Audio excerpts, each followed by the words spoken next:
People deluded. I'm back again. Thank you very much for tuning in each and every time. Now, Fridays equals Q&A days. Now, before I begin, I bet you're wondering what the hell is going on. First and foremost, I'm actually doing this recorded via Zoom. I don't know what's wrong with my camera, people. I made a video yesterday. I literally switched it on and switched it off to go on Zoom, ironically, to have a meeting. And I've come back and it's not turning on. Now, I've ordered another one, but until it comes, which they said Saturday, Amazon, I hope you're men of your words. We'll get back to normal when it'll be business as usual. But for now, we've got to hold it up. And I've been playing around with Zoom. Normally, I use whatever my Max speakers, I guess, are called. I use them for whenever you've seen a Zoom video and whatnot. Obviously, I've managed to connect my Rode mic to it, and I've actually put a green screen, which I've just seen is gone a bit fuzzy whenever you raise your hand. It's a bit mad.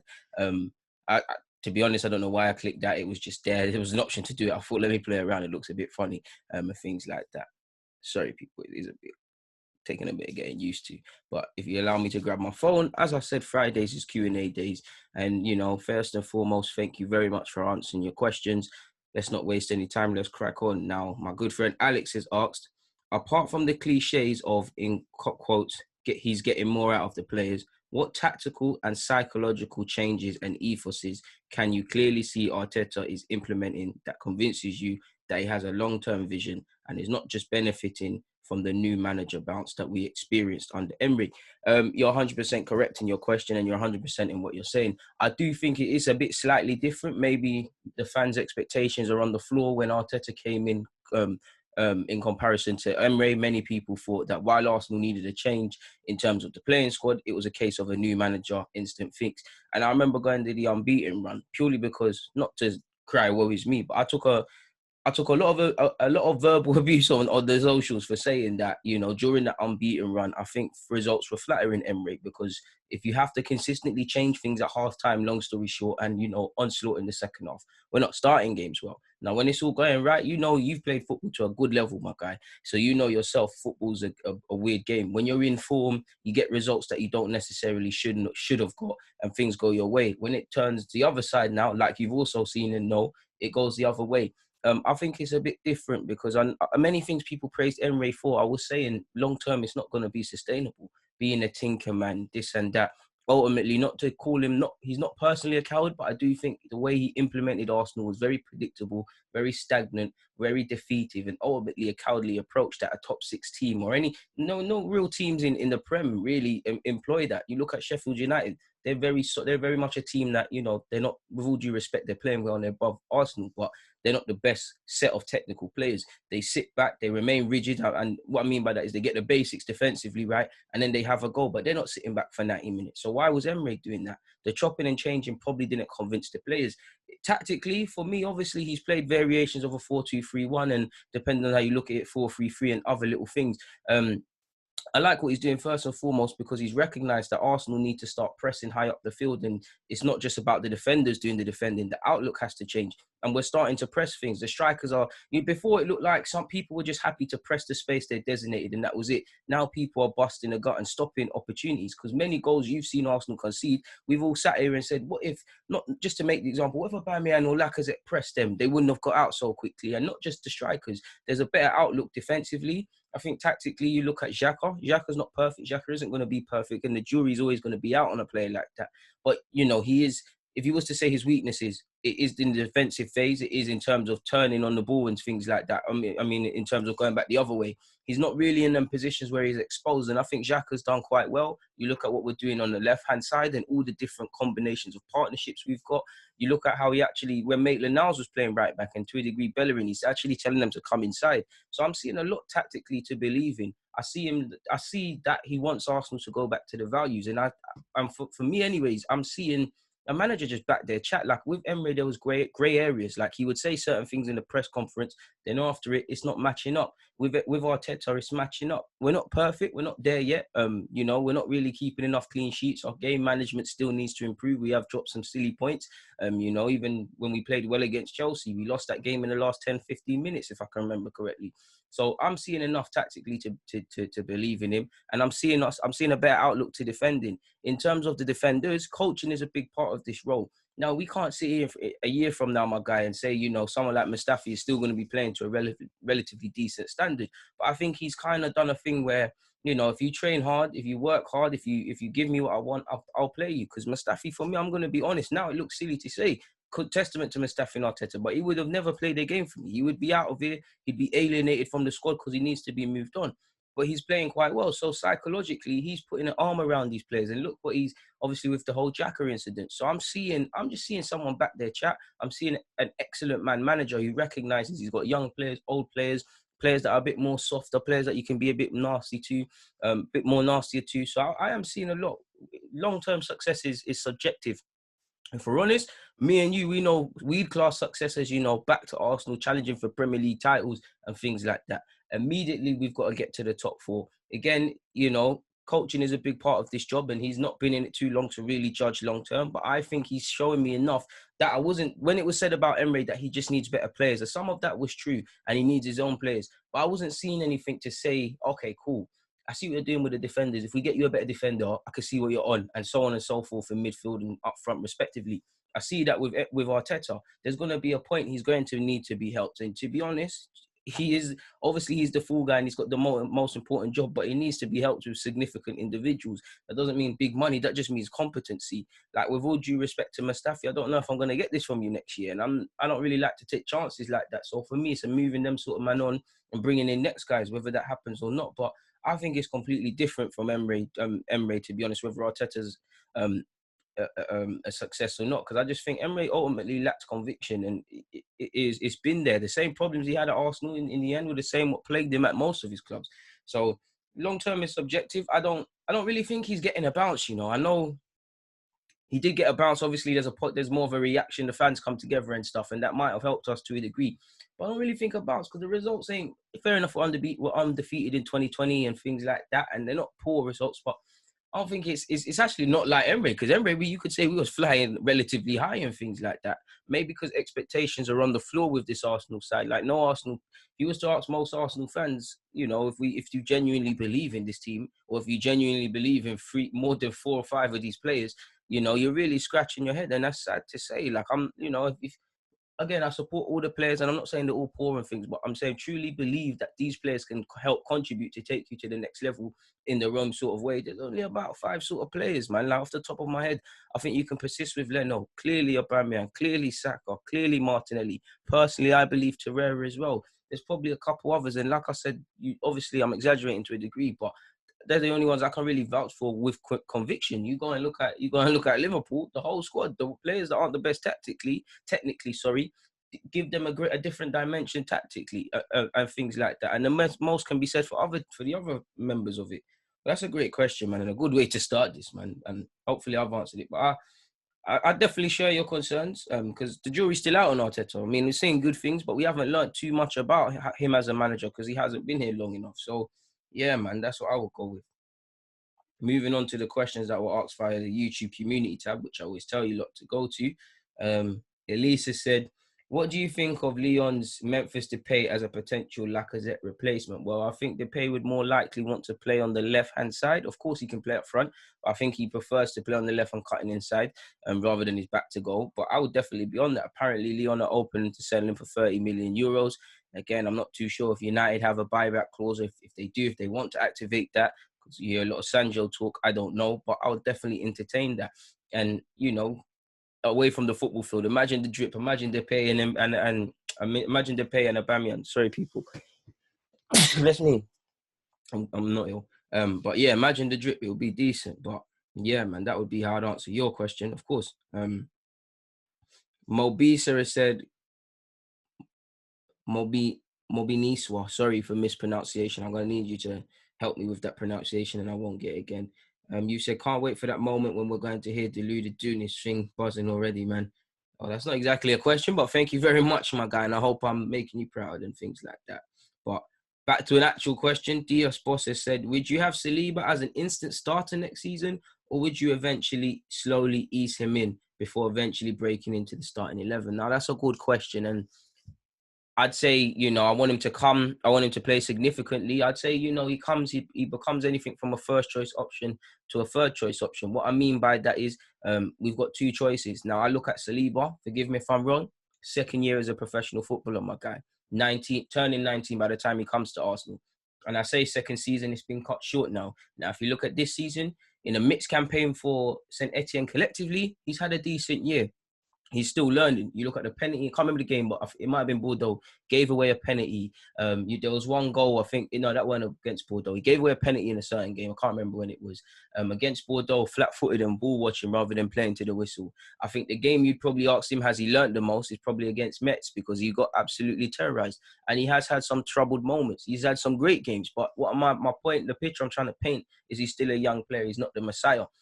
It doesn't matter if, you know it yourself. People get so gassed off the potential and the man the player is going to be tomorrow. They don't recognize these facts in it. Like, he's still learning. He's going to learn some harsh lessons in the Premier League. He's going against people that are physically better, bigger than him. He's going to have to deal with the pace of the Premier. He's going to have to adjust to his teammates. You've got different strikers. You've got poachers. You've got experienced ones. You've got target men. You've got man that like to drop deep. You've got dons that just, you might not even see them for 90 minutes and they're on the large shoulder. You've got people like Aubameyang. Well, he's not playing against Aubameyang, but you get the point. He's going to learn. So for me, you know, you pair him with, if we can't, I would love another centre-half, but realistically, if we're not going to bring someone in, I'd pair him with I know we want to see a bit more of the Marie and Louise partnership, but I'd pair David Luiz and Saliba together. You know, Luiz can be naive at times, but he is a good, being at the Emirates frequently, he is a very good coach, especially with people like Saka on the field, and, you know, an experienced man together. Probably the two best ball-playing centre-halves in the team when they come. But you'd have to be prepared for him to have good games, to have some tough moments. And he's got to adjust to probably playing twice, 3 times a week consistently. And no disrespect to St. Etienne, you know, when you're a member of the top 6 team, the way you approach games is different. The way your opponents approach you is different. So he's going to have a lot to deal with. So I think if he's going to be a starter, fans have to recognize, you know, sometimes he might drop a clanger or he might do something you're like, what are you doing? And he might show his naivety. In an ideal world, you bring in an experienced man, and then there's, I'd say, between, because I'm actually a fan of David Luiz now, based on what I'm seeing this year. If David Luiz stays another year, I'm probably screaming until the next man earns it. David Luiz, Saliba, and this new centre half. Obviously, there's 2 starting positions in defence, assuming it's 4 at the back. You man earn it in it. Whoever earns the spot, sort of thing. Centre half, there's a lot to deal with. So I would have him in the mix, but I do think it's unfair to, and I am. One thing that gives me more conviction, not to go back to kind of what Alex earlier was saying and beat Emre with a stick, I didn't necessarily feel, well, obviously, if you bring in a top-class centre-half, it's going to improve your defence. But, you know, we've never really had a structured way of looking at defending for a number of years. Like, even Koscielny in his prime, was he thriving in a good defensive system and he's showing how good of a centre-half is he? Or equally, like Koscielny still is a good centre-half, but is it less of structure and it's more fireman just putting out fires all over the field and going down fighting sort of thing? Just like Torreira. When Torreira come, there still isn't no midfield structure.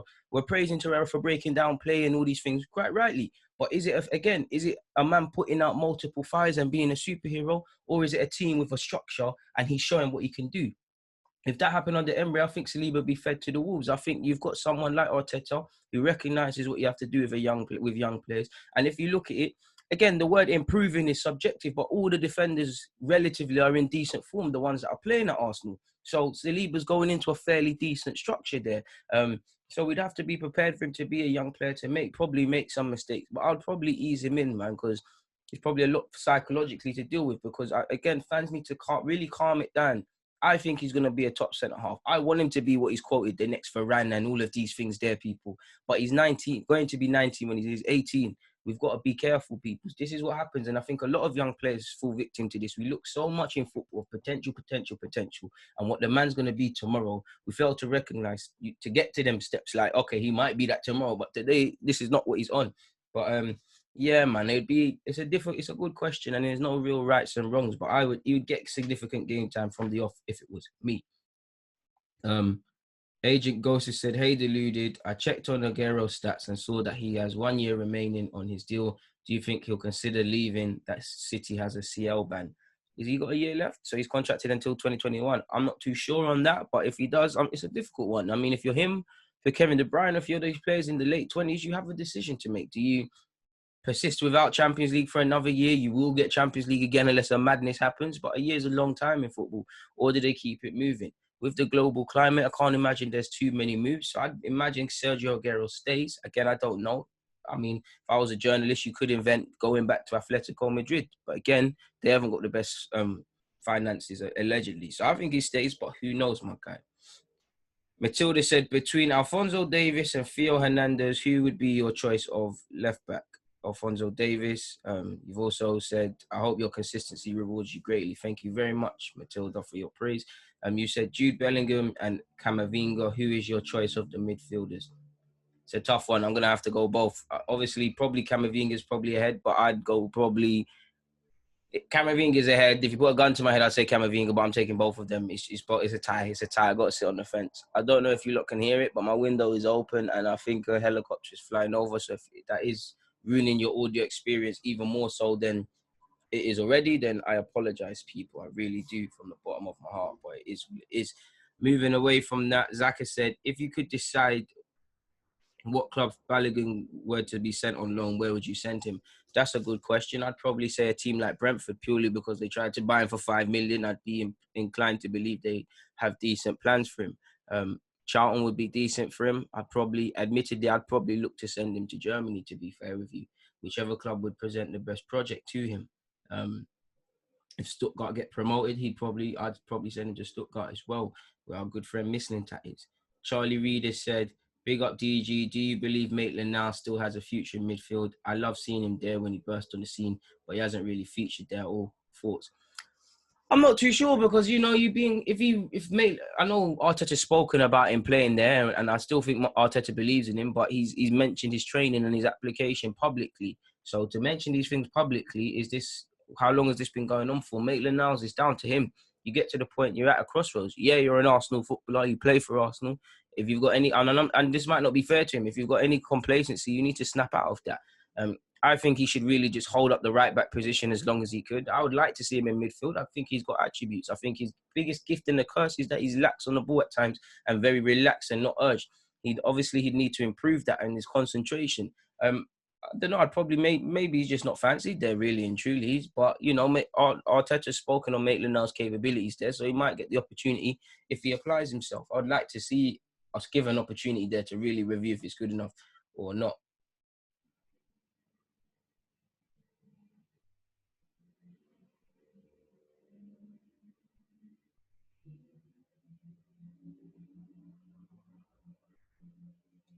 Faris has said, in recent months, I've been seeing us linked with young strikers for the academy. Some you talked in your channel. The recent I saw was Joe Hugill, 16 from Sunderland. Seen United probably close to him, but is the striker position needed? Well, to be fair with you, we've got young Kyan Edwards coming up through the academy, and you lot all know with the Tyrese, John Jules, Balogun, Eddie, there's all these young players, but you can never have enough, really.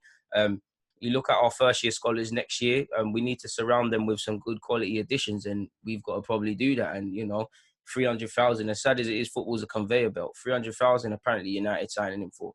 And now, if he can develop there and have a career at United or elsewhere, it's all good. But what is 300,000 to a club like United for a young player? To get it. So you can never have too many. Again, it's United scouts' jobs to source them, and you never know, he could be the next one up. So you never know. You can never have too many, but I do agree with you. We're stocked long-term at right back in terms of options right now. Again, apologies for the noise. South London's Finest has said, hopefully you understand this question, DG. DG, what career path and club and why? Rules you can remain at one club for 2 stages of your career, but you have to move on. You can remain at one club for 2 stages of your career, but you have to move on. So I can stay in probably until I'm 29, yeah? And then retirement years elsewhere. You said, what academy would you want to grow up in? Arsenal. Second question, first team debut. Arsenal. First team regular now. Is this 2 stages? Nah, man, you said 2 stages. So the debut and the regular are still to the same stage because I've got to put a season shift in to get that. So third, you said first team regular again, team at the Emirates, which would be Arsenal. You said I'm making waves around Europe. Everyone wants your signature. You're considered world class.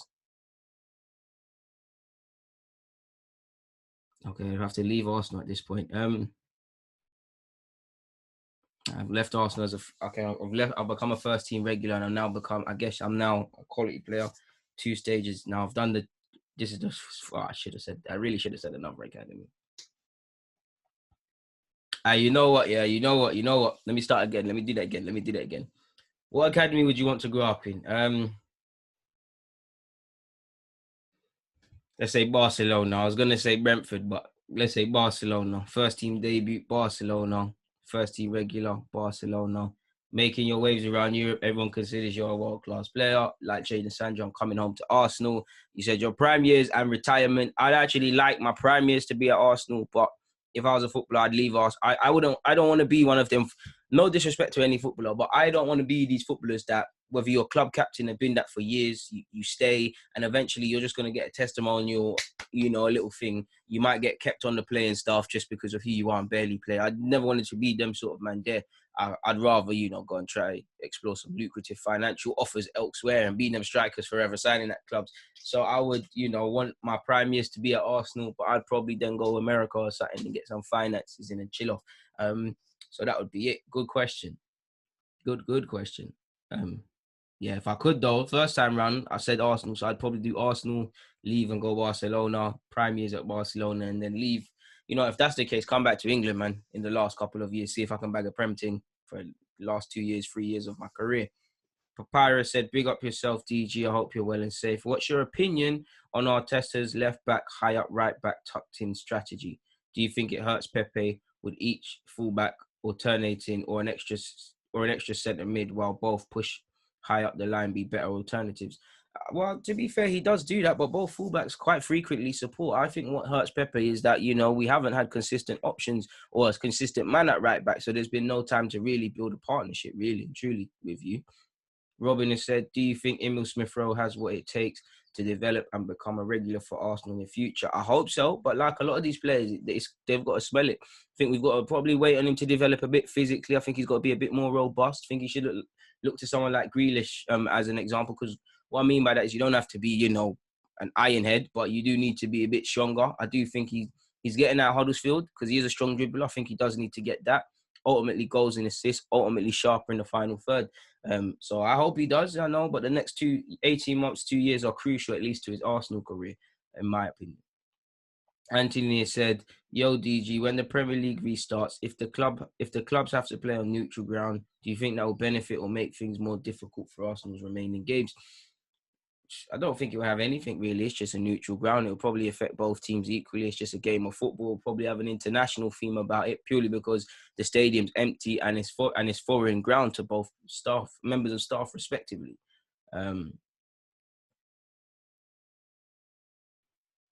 It's G Medi said, where do you see Arsenal after this pandemic? Well, I probably don't see us in the Champions League spots. And you've also said, is it true that we're in for Leon striker Memphis Depay? Hopefully, but I don't know it to be facts, my guy. Troy Francis has said, what's your thoughts on Valverde as a coach?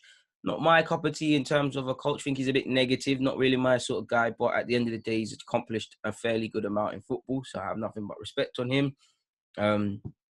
Antonio Banker said, in the past, you mentioned Tyrese John Jules a lot. I know you hate this question, but I want to know what makes him so special for you in comparison to Eddie Nketiah and Balogun. They're all special in their own rights. I celebrate them all equally. They're all different strikers in their own rights. I think Balogun, he lives for goals and he's improved his link-up play. He's probably more similar to Eddie than Tyrese, if anything. Eddie's obviously a guy that's, again, improving. I've got a lot of time for Eddie and the celebrations and things. And I've got a lot of time for Tyrese. He's a good goal scorer. He's got the physique as well. He can assist. He can mix up his game and drop deep, as can all of them. Like, I really like how Balogun's always on the last shoulder. Eddie clearly is the one that's most ahead out of all three of them. But I like them all equally, my guy. And you're right, I do hate that question. So hopefully that puts that to bed. Ethan has said, best players in Arsenal's academy. You'd have to ask someone who's actually in the academy. I don't have a clue, my dude. But I do think at least at under 18 and 23s level, Sam Greenwood, Ben Cottrell are pretty underrated. I'm a big fan of Charlie Patino, who has been playing as well at under 18s level. And there's a lot of names to mention. So let's see them develop next year and see what they're on. Every player who is signing a first-year scholar next year is promising in their own right, in my humble opinion. It's down to them to work. Antonio Bankers said, no, sorry, I've answered that question already. Sorry. Shane has said, how much do you think Ozil is worth transfer fee? probably got to sell that for 5 million. You know, I'm not going to lie to you, lot, purely because I don't think Ozil is not playing in the form to sanction. 40 million isn't the biggest of fees, but you wouldn't want to give Arsenal anything from 20 million to 40 million and then give Ozil 350 bags a week. So it's probably nothing. It's probably a free transfer. It's probably a 5 million or something like that. Again, I don't know. You very much could go and get something. If a team did want Ozil, you'd imagine they have the bands for such outlay because it is going to be expensive in a different right. But I'd say that. Manu has said, do you think Mickey was a failure in the Premier League or at least didn't produce what he did at Dortmund with Aubameyang? Well, failure is harsh. I think his time at England's been decent. He's had some good moments. He won the Europa League title at Manchester United, but I mean, he's not going to be remembered by any fans. Didn't really show anything of significance he could do. Like we all know, Mikel Arteta is a technically good player, and he did have moments at both clubs. And I do think flop is harsh, but yeah, ultimately underwhelmed. Didn't replicate what he did at Dortmund. So yeah, that's where the buck stops really. Omar said, do you think that the rest of the season being played behind closed doors is a good idea? Well, nothing replaces playing with the fans, my guy. But, you know, if football can get back to a tiny bit of normality, then why not? And again, it is safer than probably fans and everybody flocking to a normal football match as it would be. So again, yeah, man. Nathan has said, is Ozil the reason we are in this position financially and why players don't want to sign contract extensions? Well, no, that's not necessarily fair to Mesut Ozil. He didn't give himself that contract. We're down to hear from not just with Mesut Ozil, and Coquelin, Giroud, El Nene, many players have been given contract extensions. Many players haven't been given contract extensions, so we've had to get less value. Ultimately, a lot of this has added into this delicate position Arsenal are in, where we can't really manoeuvre in terms of wages. We're here because of years of mismanagement. What we've done off the field has affected what we've been able to do on the field. The lack of success on the field has affected commercially and what we could potentially do off the field. Now, we're still Arsenal, we're still a big brand, but that's collectively. Listen, when it came to Alexis and Ozil's deals, you know, it probably was best to not give either one a deal. But fans, realistically, if both them players left, they would have had something to say. Of course, giving Ozil 350 a week delicates things, because if you're if I'm Aubameyang, purely for that reason, I'm going to say, yo, Ozil, I know he's my guy, and I know he's got, he actually has 2 medical illnesses as well. And I know sometimes that affects the amount he can play and, you know, all of these things. But I'm the top goal scorer. I've been nothing but a gunman since I've come to this league and for this team. If he's on 350, I want that, or I want 300 or 200 a week, but I want my bonuses to do this. I want this clause to do that. That is going to affect it at all levels, of course. And that goes for many clubs. So, again, Ozil probably needs to be moved on, but I don't think to say Arsenal is in this position where we, more than others, will lose more if we don't get seats on bums in the stadium. We've made such a deficit. We're in the Europa. I don't think he's solely the reason we're in the Europa League and we're getting to the final and we're getting less money economically than Inter Milan did for going out in the group stages. We're here. He's contributed in it, but collectively we failed as a club. That is why we are in this situation. I don't think it's fair to kind of place that at the feet of Mesut Ozil, really, because he's just not fair. Moving forward, though, 100% Gooner TV said, what do you think of Arteta's quotes? I've made a video on that, my guy, which is probably out now, so have a look at that. Smile, please. It said, in one of your videos about Daya Upamecano, you suggested you were a bigger fan of Ibra Konute over him. Why was this the case? I hope you come out of this pandemic stronger, DG. Thank you very much for your kind words. Smile, please. You lot are like the FBI, man. Do you know where it is? They're probably levels, but I think Konute probably be a bit cheaper. I just think he's a tiny bit more switched on defensively at the time of saying that. Again, I think Upamecano's ahead of him now because I think Konute's had some knocks and he hasn't been playing as much. But yeah, I still maintain that as well. I like Konute, man. I think he's got the aura. I think he's a bit more of an old school centre half than Upamecano. I do think Upamecano's ball playing can cost him at times. He's a bit better ball player than Konute, but I like both of them, man, really and truly. So I'd be happy with either one. But I must admit the tide is turning towards being a bigger Konute fan than Upamecano. I'm still part of that gang, but it could change very quickly. Good question. Philip has said, do you think that Arsenal will progress to the FA Cup final if the season continues? Hopefully, my guy. Hopefully. Masika said, if you could pick a centre-half in the academy based on talent alone, doesn't matter what age group, who would be your best bet into becoming a first team regular? Well, I really hate to do these sort of questions, but I really like Mon Louise and I really like Zach. Both going to be under 18s next year. I'm not saying they're going to be world class and this and that. It's down to them to work. I really don't like answering questions like that. But if you're asking me, do I think they've got potential to be good players and have professional careers? Then they're two names I would say at centre half. Samuel Gray said, apologies, you said, do you think losing Nacho Monreal actually hurt us this year? Lost a leader, left-footed centre-half / left-back for a minimal transfer fee when he was about to leave on a free anyways. We brought in an injured Tierney at the time, but we did free up the wage room. Maybe, because he could have given us a good dimension. We could have ran that at centre-half, potentially, yeah. But you know what? We were screaming we need to move man on. They can't be running down their contracts. At the end of the day, he wanted to leave.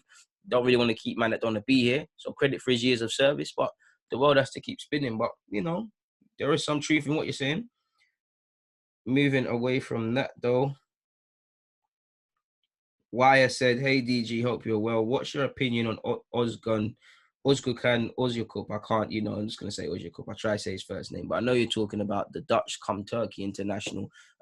Is he still at Besiktas, formerly in Arsenal's academy?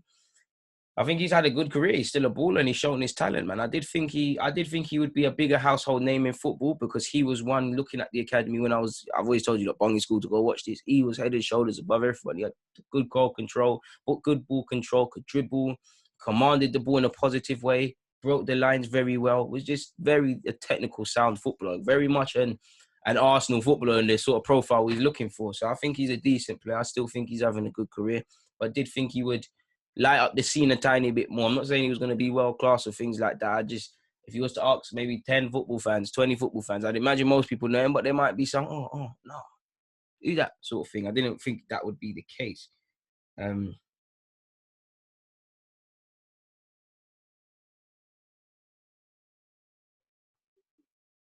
Troy again has said, Frankie de Jong or Pogba, who do you rate highly? They're both equally good central midfielders. I like De Jong. I think he's got that Dutch elegance in his game. And I think Pogba on his day, there's not much he can't do with a ball. He's got the physical qualities. He can drive with a ball. He's unstoppable when he really drives with a ball. Probably the closest thing we've got at the moment to Yaya Toure. Can drive with the ball very good. Obviously, there's not much he can't do in terms of range of passing. There are question marks to have, but I really like Pogba, man. I don't think there's much Pogba can't do. He's a terrific footballer to watch, man. It's just a shame about the club he plays for, really. And De Jong's a baller. Did think De Jong would, I don't know, because I think when De Jong went to Barca, obviously, this is what we say, it's about being more than just a Barca footballer and things like that. But I did think he'd be more important to that Barca side than he currently is, if that makes sense. He's still a baller, still doing his thing. I just thought he would be more of a hallmark by now. Again, it's still early, so who knows? Tracy said, are you worried that Arteta may not be able to change things tactically during games, given how religiously Arsenal have stuck to the 4-2-3-1, or even when sometimes the opponent is all over us? Is this necessarily a good thing? Well, you've got to have a certain stubbornness as a manager, and this is what you want to do. I wouldn't say that's the case. I think Arteta has shown that he will change things tactically. He'll go with two up front. He might go with one. He'll play with a slightly flatter midfield three. So I don't think as a manager, you've got to be fluid in what you've got to do. You've got to obviously have one central way of trying to play or one sort of philosophy you adhere to. But I don't really think that's the case, because I think Arteta recognises even the tactical changes he's made that someone mentioned earlier with fullbacks, one coming inside and one not. So he knows how to mitigate about things. And there hasn't been too many times so far that in fact, there's only, I can't remember the game, but there was one game, and it was actually because he started Lacazette and changed a lot of things. We're saying, why did he do that? Tactically, he's been spot on, really. So I think he recognises these things. Obviously, we're still exploring and learning a lot about Arteta. He hasn't been here long enough for us to know, his strengths and weaknesses, what current themes. With Wenger, we all used to make the joke of, you're not coming, so Lacazette's not playing more than 60 minutes, or 60th minute is when we're going to make the sub. So we haven't learned these sort of things about Arteta. Arteta will get a lot right. Equally, he will get a lot wrong just during his tenure as a manager, and obviously at Arsenal. So that makes a lot of sense. Great question, Tracy. Ethan has said favourite Arsenal players. If you had to ask me about three, Patrick Vieira, Thierry Henry, Robert Perez / Bergkamp.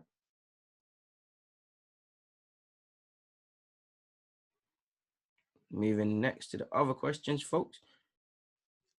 Some people ask me them on Twitter.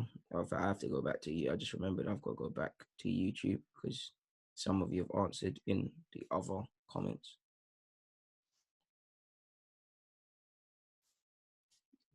So apologies, people. I'm really trying to find my questions. There we go. Live from Planet X said, any takeaways from the Bergkamp documentary on Arsenal.com? I was very fascinated by some of the things he said. It sounds cliche, but I'd say everything, man. Everything had a little nugget. Really, the themes I was getting is just psychologically how a man like that approaches things, or how, you know, things were approached. I'd say that's the biggest takeaway for me, really. Thomas said, JVC, Dreamcast, O2, or Fly Emirates, or no sponsor at all. I'd say toss up between O2 and JVC. Good question. Manjo Patel, forgive me for mispronunciations. Donny, you've said overall thoughts on Eddie Nketiah.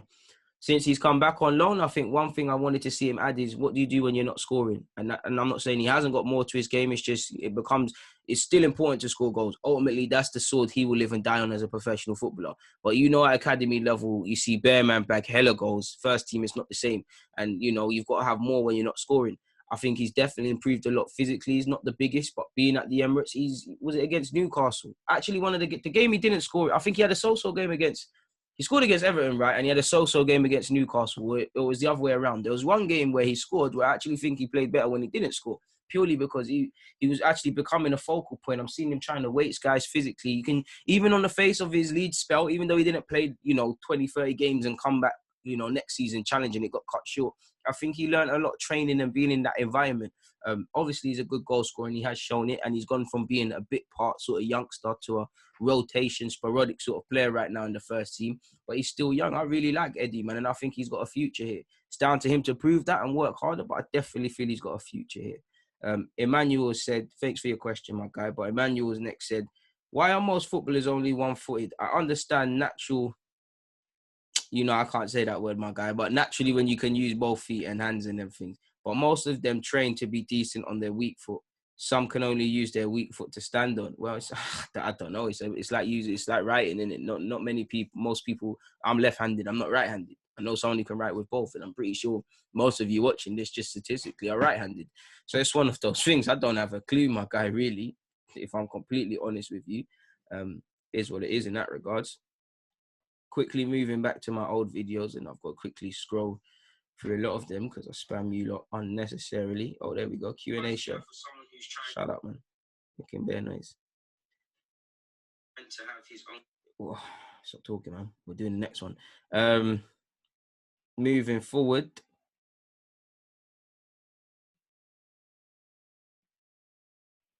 Arian Dawson has said, would you come to Barbados after Corona? Yeah, I mean, I'm Bayesian as well as I am Jamaican, which people forget, of course, man. That's where a loved one of mine is buried as well. So, of course, I've got to go back.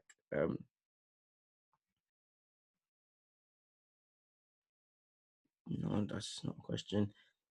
O'Connor said, do you think Arsenal wastes a lot of potential young talent, e.g. Gnabry? Well, you can only say to a degree, yes, because Gnabry should have been the player here. So, yeah.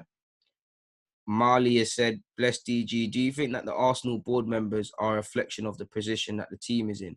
Do you think we need a new board members with fresh ideas? Peace King. I mean, we're always going to say that, but didn't Edu and Raul and these people just come in the other day? So I don't think it's as much of a need to change things as much as it was when previous people were here. But people do need to start showing a bit more and things like that.